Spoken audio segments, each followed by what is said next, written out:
What is up, guys? Welcome back to the channel. Today is 8th of June and we are officially 10 weeks and 4 days out from the first show. Not that I've been counting or anything, but you know, checking in with the coach first thing. It will actually be sort of a physique update as well, since I haven't done a physique update since the first episode, which was like 3 or 4 weeks ago. So you'll probably see a drastic change from then. So far, I'll be updating you guys about this prep later on during the video. Fun fact as well, when I done my first prep, like my first season, I actually started my whole diet from 10 weeks out, and I had no coach then as well. So yeah, very inexperienced. But yeah, doing things properly this time. First things first, get this check-in done, and we'll crack on with the rest of this video.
Out, checking with the coach, Adrian Grey.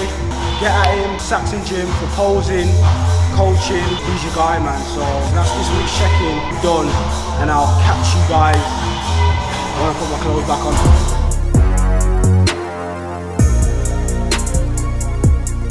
So check-in done with the coach. As you lot saw, positive feedback. He did mention that we are on track, which is always good news to hear. For those of you who have competed before, that have done a show, like, you'll understand, I don't want to call it anxiety, but the sense of urgency to make sure that you're on track. And I feel like I'm definitely experiencing this prep. Obviously there's positives and negatives to it. The pros are that it keeps you sharp, it keeps you on point.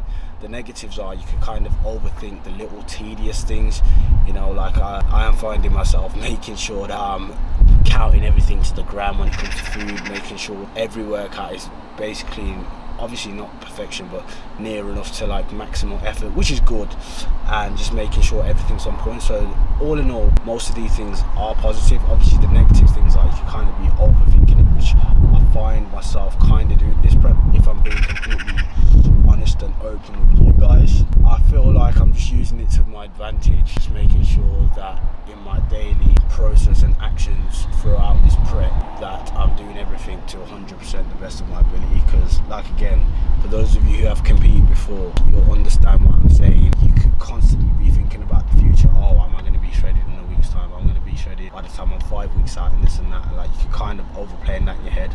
But I think it's just important to remind yourself at times that it's a daily process, and that time will come. And in the meantime, make sure that in the present, one, enjoying it. Unless you compete every year, it's a rare occurrence thing.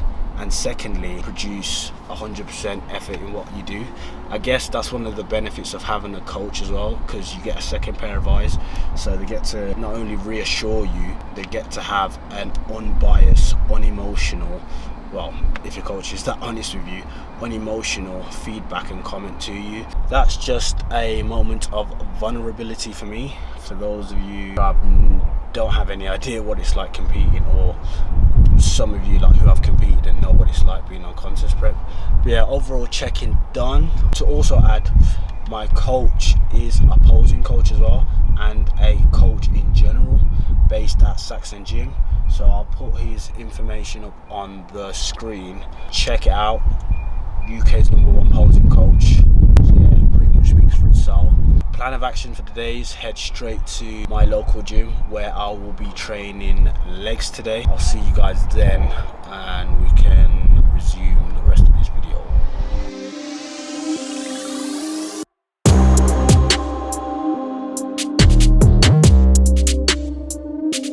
Training legs at the local, you know the base, you know the HQ already by now. Workout will be in the description. Take you through some of my leg training methods and some of my approaches on doing things. Yeah, let's get right into it.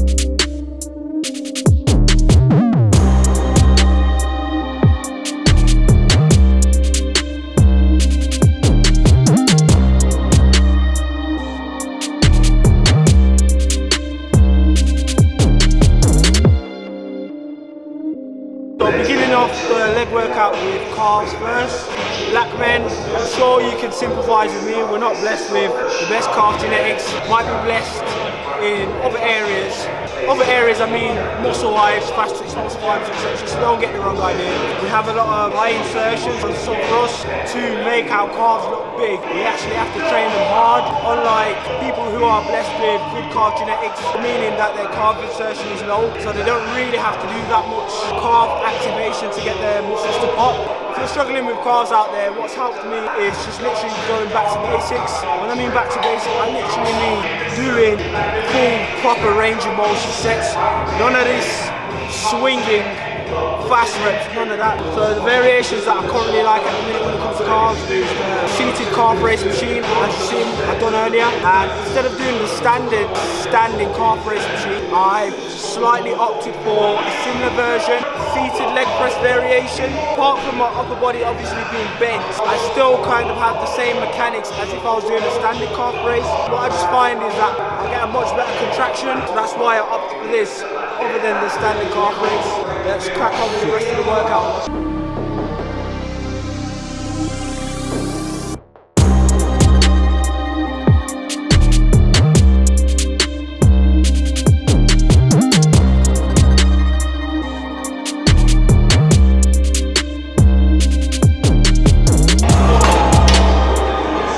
Calves complete, hamstrings now next. I like to work that order, so calves, hamstrings and quads, starting from my weakest muscle parts to my strongest being quads. Now I know some people are like, oh, that might be a bit too much, because majority of people split up their leg days, like they'll do quads one day or hamstrings another. But because I've literally been doing the same workout for the last 3 or 4 years, I've built myself to a point where I have a good enough endurance to have a consistent 100% maximum level of output throughout the start of the workout to the end. Yeah, that's what's worked for me. I think a case of smashing legs once a week, hard and heavy on everything, and yeah, that's pretty much it.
recently started using a logbook. I used to be one of the guys at the gym that see people using, and I would be like, I'd never use that, I'd never use that. But one day I decided to be open-minded and give it a shot.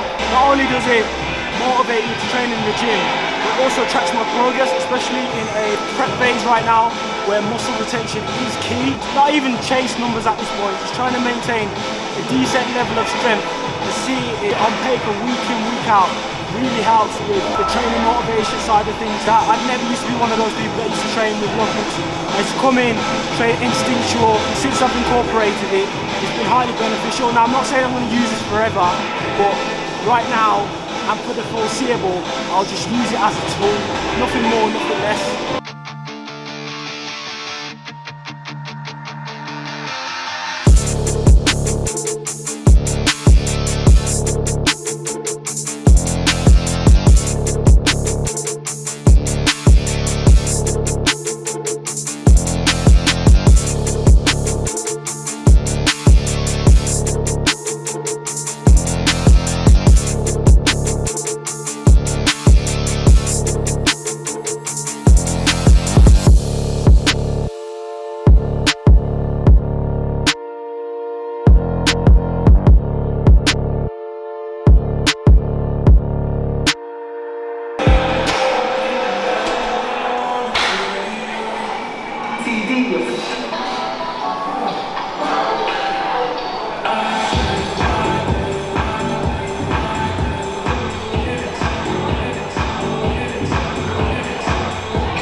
So squats now, warming up. We've got Big Dara with the 230 on the bar. He's a World Gym OG, strong guy, 50 years old. Crazy, man. Easy work, let's go, strong.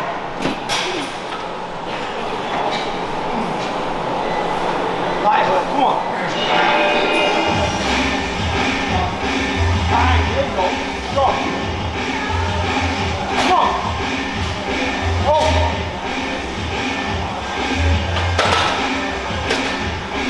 Easy work.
Solid set of squats. Yeah, I feel good, man. I really feel like I could have gone for 10 today, but I'm not using excuses, cameraman, before you start chatting But it's been a long day, and he knows why. Get me? But it's cool. It's cool.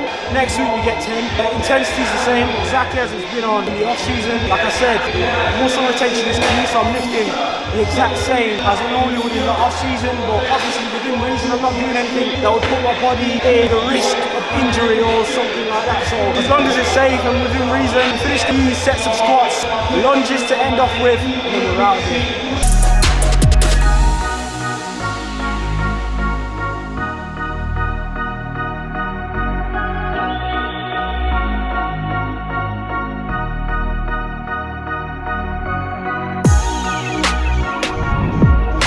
That's the groin leg session done, 10 weeks out. So overall, as you can see, training hasn't taken a hit from prep so far. Even though I am down altogether, like I think it's about 5 or 6 kg. That's like the tiniest bit of strength.